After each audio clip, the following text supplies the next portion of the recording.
Assalamualaikum warahmatullahi wabarakatuh. Jumpa lagi bersama saya Ridwan Halik di jurnal keempat mengenai akuntabilitas. Sekarang tanggal 29 bulan 7 2020 kami telah menerima materi mengenai akuntabilitas kurang lebih dari jam 7.30 sampai dengan jam 15.30. Nah, apa aja sih yang dibahas di akuntabilitas hari ini? Yang pertama, kita mengetahui adanya kegiatan belajar yang akan kita lalui. Yang pertama itu adalah konsep akuntabilitas. Apa sih definisi akuntabilitas? Apa sih pengertian akuntabilitas seperti itu? Dan juga penerapannya pada lingkungan kerja. Dan kedua adalah mekanisme akuntabilitas. Sistemnya seperti apa? Tahapannya seperti apa? Yang ketiga adalah akuntabilitas dalam konteks. Dalam konteksnya ini ada tersendiri. Dan kemudian ada yang kegiatan belajar keempat adalah menjadi PNS yang akuntabel. Jadi itu ada karakter yang akuntabel untuk seorang PNS itu seperti apa. Nah, dari kegiatan belajar yang saya sampaikan, terus kemudian kita lari ke aspek-aspek akuntabilitas. Nah, aspek-aspek akuntabilitas ini apa aja? Yang pertama adalah hubungan atau keterkaitan atau relationship. Kedua adalah berorientasi pada hasil, target. Yang ketiga adalah membutuhkan adanya laporan, bukti terkait dari hasil yang telah dikerjakan. Yang keempat adalah memerlukan konsekuensi. Konsekuensi apa yang akan didapat bila tidak sesuai dengan target atau tidak sesuai dengan harapan tim atau perorangan. Yang kelima adalah memperbaiki kinerja. Jadi ada evaluasi di situ. Evaluasi bagaimana meningkatkan efektivitas dari kerja agar hasil yang dicapai lebih maksimal. Terus kemudian akuntabilitas publik memiliki 3 fungsi utama menurut Bovens 2007, yaitu menyediakan kontrol demokratis atau peran demokratis. Yang kemudian yang kedua adalah mencegah korupsi dan penyalahgunaan kekuasaan peran konstitusional. Yang ketiga adalah meningkatkan efisiensi dan efektivitas peran belajar. Nah, terus kemudian menurut hierarkinya atau tangga levelnya, akuntabilitas dibagi menjadi 5. Yang pertama, akuntabilitas stakeholder atau pemegang kekuasaan, akuntabilitas organisasi, akuntabilitas kelompok, akuntabilitas individu, dan akuntabilitas personal. Itu menurut hierarki atau diagram piramidnya. Terus kemudian setelah dari jam 10 sampai dengan jam 2 kita mendapatkan dibuat bentuk kelompok.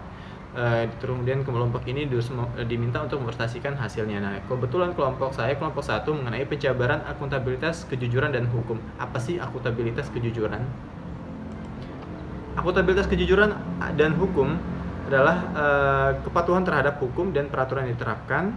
Dan kejujuran itu pertanggungjawaban yang berkaitan dengan kegiatan penegakan hukum dan norma kejujuran yang ditujukan dengan tidak melaksanakan berbagai penyalahgunaan kekuasaan dan wewenang yang dimiliki.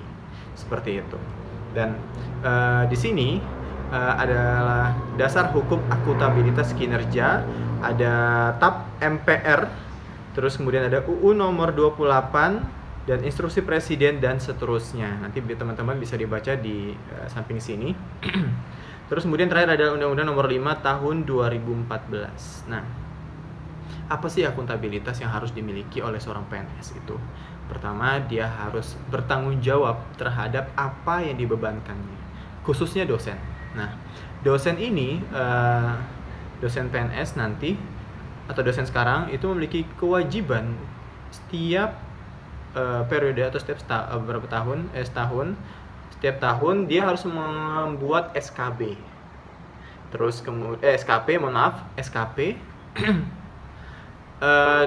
dan itu ada targetnya. Misalnya publikasi internasionalnya harus berapa, nasionalnya harus berapa, apakah sudah membuat buku, beban kerjanya berapa, dan beban mengajarnya seperti apa. Itu seperti itu. Jadi setiap tahun memang harus ada 3 pokok kewajiban dari seorang dosen. Pertama, pengajaran, pengabdian, dan penelitian. Nah, pengajaran tuh apa? Harus melakukan pengajaran. Kalau misalnya di kampus tuh minimal 2-3 mata kuliah.